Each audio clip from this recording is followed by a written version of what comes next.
भाई गवर्नमेंट ने एक और सरकारी कंपनी बेच दी जो लगातार 1983 से मुनाफा कमा के दे रही थी। लेकिन मेन स्ट्रीम मीडिया खबर नहीं दिखाएगा ना, क्योंकि पापा के तलवे चाटने को कैसे मिलेंगे फिर।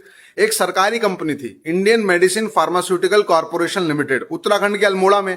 ये यूनानी और आयुर्वेदिक दवाई बनाती थी भाई। 1983 से लगातार प्रॉफिट में थी, लेकिन सरकार को इतना प्रॉफिट बर्दाश्त ही नहीं हुआ और दिल्ली की कंपनी स्काई मैप फार्मास्यूटिकल को 121 करोड़ में बेच दी।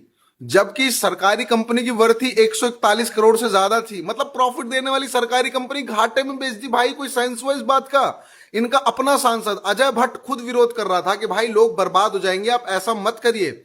ये कंपनी 1200 तरह की दवाई बनाती थी जो सरकारी अस्पतालों से लेकर कई सेंटर पर सस्ती दवाइयां देने का काम करती थी। इस कंपनी में 500 से ज्यादा लोग काम कर रहे थे, जिसमें से 81% वहीं पहाड़ के बाशिंदे थे जिनके हाथ से अब जॉब चली जाएगी। उत्तराखंड ऑलरेडी पलायन की मार झेल रहा है, सरकार खुद तो नौकरी दे नहीं पा रही, और जो बेचारा खुद से ढूंढकर जैसे तैसे नौकरी कर भी रहा है उसकी नौकरी भी छीन ले रही है। और मजे की बात, जिस कंपनी को ये सरकारी कंपनी बेची है उसको आयुर्वेद और यूनानी दवा का कोई एक्सपीरियंस ही नहीं है। मतलब साइकिल के मैकेनिक को कार बेच दी। अब आम आदमी को सस्ती दवाई भी नहीं मिलेगी।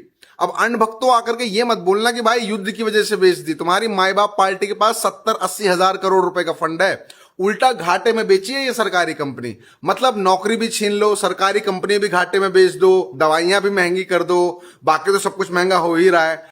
भाई अगर इसे अमृत काल कहेंगे ना तो मुझे प्लीज जहर काल दे दो यार। मुझसे ये अमृत काल बर्दाश्त नहीं हो रहा गाइज।